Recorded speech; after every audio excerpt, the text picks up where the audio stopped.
ஸ்தோத்திரம். கிறிஸ்தவர்களாகிய நாம் யாருக்காக ஜெபிக்க வேண்டும்? யாருக்கு ஆதரவாக இருக்க வேண்டும்?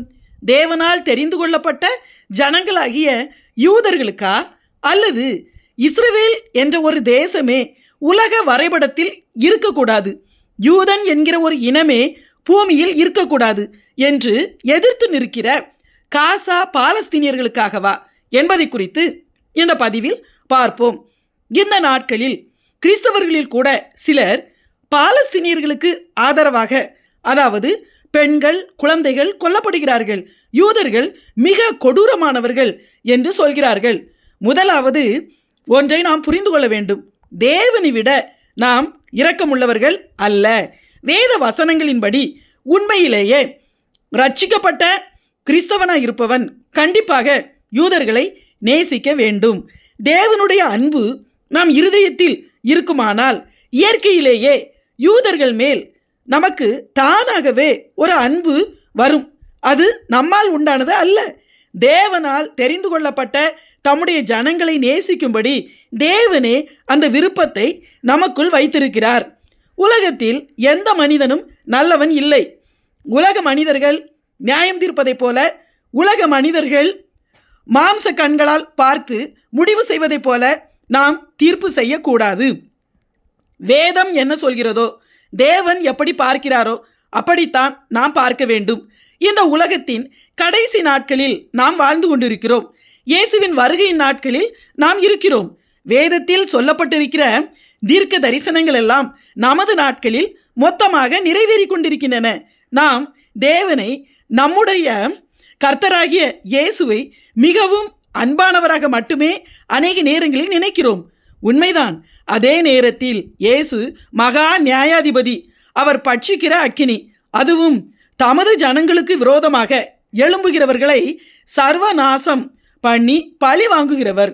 கர்த்தர், அதாவது யுத்தம் கர்த்தருடையது என்பதை நாம் அநேக நேரங்களில் மறந்து விடுகிறோம். 2023 அக்டோபர் 7 ஹமாஸ் தீவிரவாதிகள் இஸ்ரேல் நாட்டிற்குள் புகுந்து 3 மாத குழந்தை முதல் 90 வயது தாத்தா பாட்டிகள் வரை அப்பாவி கர்ப்பிணி பெண்களை கூட 1500 பேருக்கும் அதிகமான யூதர்களை ஒரே நாளில் கொலை செய்து அநேக அப்பாவி யூத மக்களை பிடித்து சென்று இன்றளவும் விடாமல் பணை கைதிகளாக அவர்கள் வைத்திருக்கிறார்கள். இப்போது கஷ்டத்தை அனுபவிக்கிற இந்த காசாவின் பொதுமக்களாகிய பெண்களும் ஆண்களும் சிறு பிள்ளைகளும் அக்டோபர் 7 அந்த கொடூரத்தை ஸ்வீட் எடுத்து ஆடி பாடி கொண்டாடினார்களே, அதனால்தான் யூதர்கள் இவ்வளவு கடுமையாக அவர்களை திருப்பி தாக்குகிறார்கள். இது நியாயம்தானே என்று நாம் சொல்லலாம். உண்மைதான். ஆனாலும் இது உண்மையான காரணமாக இருந்தாலும் கூட இந்த யுத்தத்தை தேவன்தான் நடத்துகிறார் என்பதுதான் உண்மை. யூதர்கள் அவர்களுடைய முற்பிதாக்களின் நிமித்தம் தேவனால் அன்பு கூறப்படுகிற ஜனங்களாய் இருக்கிறார்கள். தேவன் மனிதர்களிடத்தில் பட்சபாதம் உள்ளவர் அல்ல. உண்மைதான். அதே நேரத்தில் தேவனாகிய கர்த்தர் தம்மில் அன்பு கூறுகிறவர்களுக்கு அவர் 1000 தலைமுறை மட்டும் இரக்கம் செய்கிறவராகவும், தேவனாகிய தம்மை வெறுக்கிற அக்கிரமக்காரர்களின் அக்கிரமத்தை 3ஆம் 4ஆம் தலைமுறை மட்டும் அவர்கள் பிள்ளைகளிடத்தில் விசாரிக்கிறவராகவும் இருக்கிறார் என்றுதான் வேதத்தில் சொல்லப்பட்டிருக்கிறது. யூதர்களாகிய தமது ஜனங்கள் பாவம் செய்யும் போது தகப்பன் தன் பிள்ளையை சிட்சிப்பது போல தேவன் வேதத்தில் அநேக இடங்களில் யூதர்களை தண்டித்திருக்கிறார். ஆனால் வேறு யாரும் யூதர்களை தொட்டால் அந்த எதிரிகளை சர்வ சங்காரம் பண்ணுவார். நாம் ஏன் யூதர்களை நேசிக்க வேண்டும் என்றால் தேவன் அவர்களை நேசிக்கிறார். அதனால் நாமும் அவர்களை நேசிக்க வேண்டும். தேவன் வெறுக்காதவனை நான் வெறுப்பது எப்படி என வசனம் சொல்கிறது. தேவன் இந்த யுத்தத்தை அனுமதித்திருக்கிறார். இதை யூதர்கள் நடத்தவில்லை, தேவன் நடத்தி கொண்டிருக்கிறார். மனிதாபிமானமே இல்லையா? குழந்தைகளை கொல்கிறார்களே, பெண்களை கொல்லுகிறார்களே, இயேசு அவர்களுக்காகவும் மரித்தாரே என சில கிறிஸ்தவர்கள் சொல்கிறார்கள். உண்மைதான். இல்லை என்று யார் சொன்னது? தேவனுடைய சில நியாய தீர்ப்புகளை நாம் மனித மூளையால் புரிந்து கொள்ள முடியாது. தேவனை விடவும் நாம் தயாளர்களோ இரக்கமுள்ளவர்களோ கிடையாது. வேதத்தில் இஸ்ரவேல் ராஜாக்கள் தங்களை எதிர்த்து வரும் புறஜாதியாரோடு யுத்தம் பண்ணும்போது அந்த எதிரிகளில் ஆண்கள், பெண்கள், குழந்தைகள், ஏன் மிருக ஜீவன்களை கூட மீதம் வைக்காமல் அழித்து போட வேண்டும் என்று அநேக இடங்களில் தேவன்தான் கட்டளையிடுகிறார். அவர் நீதியாய் நியாயம் செய்கிற தேவன். யூதர்கள் நியாயப்பிரமாணத்தை பின்பற்றுகிறவர்கள். கண்ணுக்கு கண், பல்லுக்கு பல், சூட்டுக்கு சூடு, பழிக்கு பழி என்கிற பழைய ஏற்பாட்டை அப்படியே உறுதியாய் கடைபிடிக்கிறவர்கள். அப்படியே வசனத்தின்படியே யுத்தம் செய்கிறார்கள். தேவன் தான் நிறைவேற்றுகிறார். தேவன் கொடூரமானவரா என கேட்கக்கூடாது. தேவன் அன்பாகவே இருக்கிறார். அதே நேரத்தில் நியாயாதிபதியாகவும் இருக்கிறார். இஸ்ரவேல் தேசம் என்பது யூதர்களுக்கு 4000 வருஷங்களுக்கு முன்பாகவே தேவனால் வாக்களிக்கப்பட்டு சொந்தமாக கொடுக்கப்பட்ட தேசம். அந்த தேசத்திலிருந்து யூதர்களை துரத்தி அழிக்க, அதாவது யூதர்களை இஸ்ரவேல் தேசத்திலிருந்து துரத்தி அழிக்க வருபவர்களை தேவன் விடுவாரா? தேசத்திலிருந்து தமது ஜனங்களை அவர் சில நேரங்களில் யூதர்கள் பாவம் செய்யும் போது அந்த தேசத்திலிருந்து யூதர்களை துரத்தியும் விடுவார். ஆனால் அவர்களை மறுபடியும் கூட்டியும் சேர்ப்பார். அது அவர் இஷ்டம். இஸ்ரேல் யூதர்களுடையது. நாம் ஐயோ குழந்தைகள் என்கிறோம். ஆனால் பிதாக்களின் அக்கிரமத்தை பிள்ளைகள் சுமக்கும். அந்த பிள்ளைகளிடம் கேட்பேன் என்று தேவன்தான் சொல்கிறார். இஸ்ரவேலே, உன்னை ஆசீர்வதிக்கிறவன் ஆசீர்வதிக்கப்பட்டவனாகவும் உன்னை சபிக்கிறவன் சபிக்கப்பட்டவனாகவும் இருப்பான் என்று தேவன் சொல்கிறார். யூதர்களை எதிர்த்து நிற்கிறவர்கள் தங்கள் மீது சாபத்தை வாங்கிக் கொள்கிறார்கள். தேவனால் சபிக்கப்பட்டவர்களாக மாறிவிடுகிறார்கள். இதில் அற்ப மனிதர்களாகிய நாம் என்ன தீர்ப்பு சொல்வது? தேவனை விட பெரிய நியாயவாதிகள் நாம் அல்ல. நாம் ஹமாஸ் தீவிரவாதிகளுக்காகவோ காசாவுக்காகவோ ஜபித்து எதுவும் ஆகப்போவது இல்லை. தேவ சித்தம் இல்லாமல் ஜபிக்கப்படுகிற ஜபங்களை தேவன் கேட்கவும் மாட்டார். அதற்காக அந்த ஜனங்களுக்காக ஜபிக்கக்கூடாதா? அவர்களுக்காகவும் கிறிஸ்து மரித்தாரே, நாம் பரிதபிக்க வேண்டாமா என கேட்கக்கூடாது. இயேசு எல்லாருக்காகவும் தான் மரித்தார். கொலைகாரன், கொள்ளைக்காரன், தீவிரவாதி, குடிகாரன், விபச்சாரக்காரன் போன்ற எல்லாருக்காகவும் தான் மரித்தார். ஆனால் அவர்களும் மனம் திரும்பி இயேசுவை விசுவாசித்தால் அவர்களுக்கும் ரட்சிப்பு உண்டு. இயேசு உன்னை ரட்சிக்க மாட்டேன், நீ எனக்கு வேண்டாம் என்று யாரையும் பார்த்து சொல்ல மாட்டார். இதுதான் கிறிஸ்து அவர்களுக்காகவும் மரித்தாரே என்பதற்கு அர்த்தமாகும். மனம் திரும்பாத யாராயிருந்தாலும், தம்முடைய ஜனங்களுக்கு விரோதமாக எழும்புகிற யாராயிருந்தாலும் தேவன் அவர்களை நியாயம் தீர்ப்பார். காசா மக்களுக்காக ஜெபிக்க கூடாதா என கேட்கக்கூடாது. ஜெபிக்க வேண்டாம் என்று சொல்லவில்லை, ஜெபியுங்கள். ஆனால் இப்படித்தான் நடக்க வேண்டும் என்கிற தேவ சித்தத்துக்கு மாறாக ஜெபிப்பதால் எந்த பயனும் இல்லை.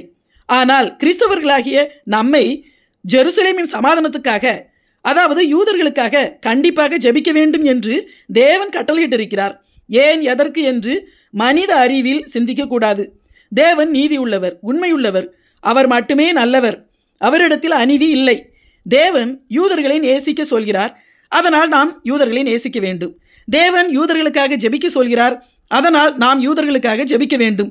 இதில் தேவனிடம் கேள்வி கேட்க யாருக்கும் எந்த தகுதியும் கிடையாது. நீ ஆசீர்வதிக்கப்பட வேண்டுமா? யூதர்களை நேசி. நீ சாபத்தை பெற்றுக்கொள்ள வேண்டுமா? யூதர்களின் எதிரிகளுக்கு ஆதரவாயிரு. இப்படி நான் சொல்லவில்லை, வேதம் தான் சொல்கிறது. அதற்காக யூதர்கள் நல்லவர்கள், காசா மக்கள் மோசமானவர்கள் என்று சொல்லவில்லை. நிச்சயமாக எந்த மனுஷனும் மாயையே. தேவன் ஒருவர் தவிர நல்லவன் ஒருவனும் இல்லை. ஆனாலும் இஸ்ரவேலர்கள் அவர்களுடைய முற்பிதாக்கள் தேவனுக்கு கீழ்ப்படிந்து அவரை நேசித்தது நிமித்தம் தேவன் அந்த இனத்தை தமது சொந்த ஜனங்களாக தெரிந்து கொண்டார். நம்மையும் தெரிந்து கொண்டார். நாம் ஆவிக்குரிய இஸ்ரவேலர்கள் என்று வேதம் சொல்கிறது. புறஜாதியராகிய நமக்கு ரட்சிப்பு யூதர்கள் வழியாகத்தான் வந்தது. நம்முடைய கர்த்தராகிய இயேசுவும் ஒரு யூத மனிதனாகத்தான் வந்தார்.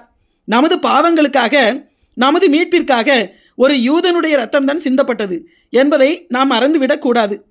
சில நேரங்களில் நாம் மாம்சீகத்தில் மிஞ்சின நீதிமான்களாக, தேவனை காட்டிலும் அதிகமாக அக்கறையோடு பரிதாபப்படுகிறவர்களாக நம்மை நினைத்து கொள்கிறோம். அமலேக்கியர்களை முழுவதும் அழித்து ஆடு மாடுகளையும் அழித்து விடும்படி சவுலுக்கு சாமுவேல் மூலமாக தேவன் சொன்னார். சவுல் எல்லோரையுமே அழித்தான் தான். ஆனால் முதல் தரமான ஆடு மாடுகளை மட்டும் அழிக்காமல் விட்டுவிட்டான். அதனால் சவுலின் மேல் வந்த தேவ கோபம் என்ன என்று நமக்கு தெரியும். தேவன் முற்றிலுமாக சவுலை தள்ளிவிட்டு அவன் ஸ்தானத்தில் ராஜாவாக தாவீதை தெரிந்து கொண்டார். இயேசு சத்துருக்களை நேசிக்க சொன்னாரே, ஒரு கன்னத்தில் அறைந்தால் மறு கன்னத்தை காட்ட சொன்னாரே என்று வசனத்தின் அர்த்தம் புரியாமல் பேசுபவர்கள் உண்டு. இது தனிப்பட்ட மனிதனுக்கு ஆவிக்குரிய ஜீவியத்துக்காக சொன்ன வசனம். நாம் தனிநபர் ஜீவியத்தில் வாழ்க்கையில் இப்படித்தான் தாழ்ந்து போக வேண்டும், விட்டு கொடுக்க வேண்டும். உன் சத்ருவை நீ நேசி, நீ பழி வாங்காதே, உனக்கு அவன் செய்த அநியாயத்துக்கு அவனிடத்தில் நான் பழி வாங்குவேன் என்று தேவன் சொல்கிறார். யுத்த காலத்தில் இராணுவத்தில் எல்லையில் எதிரிகளோடு யுத்தம் செய்யும் ஒரு கிறிஸ்தவ இராணுவ வீரனுக்கு ஆண்டவர் உன் சத்துருக்களை நேசித்து நீ உன் தேசத்தை காப்பாற்றாமல் விட்டுவிட்டு எதிரியிடம் அடி வாங்கி சாவு என்று சொல்லவில்லை. வசனத்தை இயேசு எதற்காக சொன்னார் என்பதை புரிந்து கொள்ள வேண்டும். கடைசி நாட்களில் எருசலேமை சகல ஜாதியாருக்கும் சுற்றிலும் உள்ள தேசத்தாருக்கும் தத்தளிப்பின் பாத்திரமாக வைப்பேன் என்று தேவன் சொல்லியிருக்கிறார். அதுதான் இப்போது நடந்து கொண்டிருக்கிறது. இன்னும் இதைவிட கொடூர யுத்தங்கள் நடக்கும். கடைசி நாட்களில் இப்படித்தான் நடக்கும் என்று வசனம் சொல்கிறது. இதையெல்லாம் பார்க்கும்போது கலங்காதபடி எச்சரிக்கை இருங்கள் என்று நமக்கு வேதம் சொல்கிறது. எனவே உலகத்தாரை போல அப்படியா இப்படியா என நாம் யூதர்களை கொடூரமானவர்களாக நியாயம் தீர்க்காமல் தேவன் கரத்தை நீட்டியிருக்கிறார். எவனால் அவர் கரத்தை தடுக்க முடியும்? அவர் சர்வலோகத்தின் நியாயாதிபதி. தேவன் யாருக்கும் அநியாய தீர்ப்பு செய்யவே மாட்டார். காரணங்கள் இல்லாமல் தேவன் எதையும் அனுமதிக்கவும் மாட்டார்.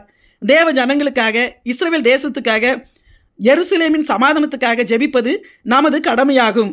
எனவே இவற்றையெல்லாம் பார்த்தாவது நாம் கடைசி நாட்களில் இருக்கிறோம் என்பதை உணர்ந்து புலம்பிக் கொண்டிருக்காமல் இயேசுவின் ரகசிய வருகைக்கு ஆயத்தமாகும்.